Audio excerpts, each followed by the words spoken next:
முதல் சுற்றை முடித்து வைக்க வந்திருக்கிறாய். அதை சிறப்பாக முடித்து வைக்க வேண்டும். கண்டிப்பாக ஐயா. முதல் சொல்லுக்கான முதல் எழுத்து குறிப்பு. காகம். காகம்.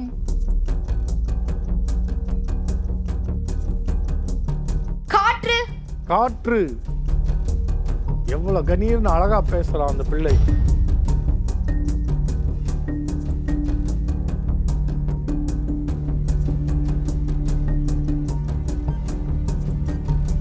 காத்து. காற்று தான் காத்து. நான் தனியா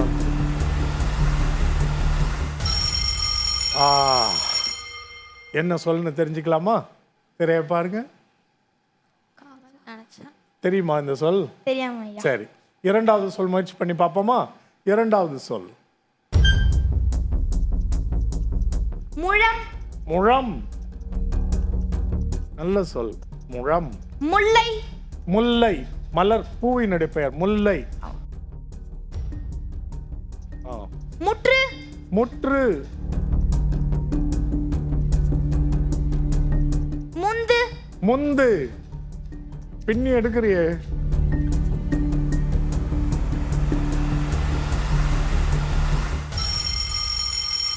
கால வரையறை முடிந்தது. அழகா பயிற்சி எடுத்துட்டு வந்திருக்க. நல்ல சொற்களா சொல்லியிருக்க. முழம் இதுவரைக்கும் யாரும் பயன்படுத்தாத சொல். முந்து யாரும் பயன்படுத்தாத சொல். முற்று அது ஏவல் வினை முற்றா? சரி, இது நீ கண்டுபிடித்திருக்க வேண்டிய சொல். இறுதி வாய்ப்பு. திரையை பாருங்க. பாட்டி. பாட்டி. பாவம். பாவம்.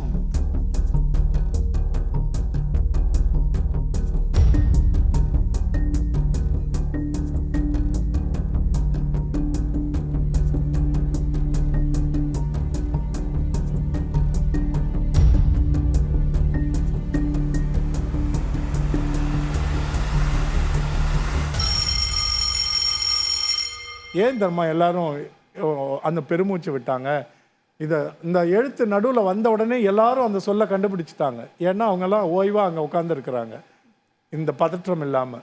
உனக்கு இங்கே கொஞ்சம் பதற்றமாக அந்த மணி வேற ஓடிக்கொண்டு இருக்கிறது, அதனால சொல்வது சிரமம். இது உனக்கு ரொம்ப தெரிந்த சொல்லுன்னு நாங்கள் எல்லாம் நினைக்கிறோம். அந்த முதல் எழுத்து ஒன்று இருக்குல்ல, அந்த வடிவத்தையே தூக்கி கடைசியில் போட்டுப்பார். அதே எழுத்த சொல்லு.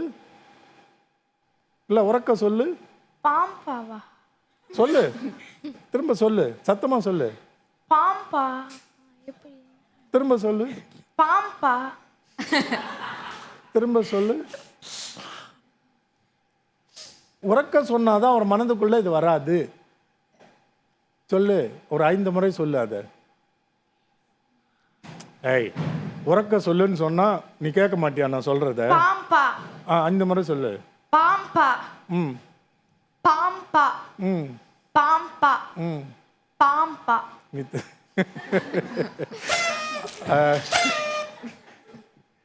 ஆஹா, அந்த பாவோட வேறு வடிவத்தை சொல்லிப்பாரு. பாம்பு. இப்ப சொல்லு. அவங்க பெருமூச்சு விட்டதுக்கு காரணம் புரியுதா? உனக்கு தெரிந்த சொல் தானே? பாம்பா. பாம்பா.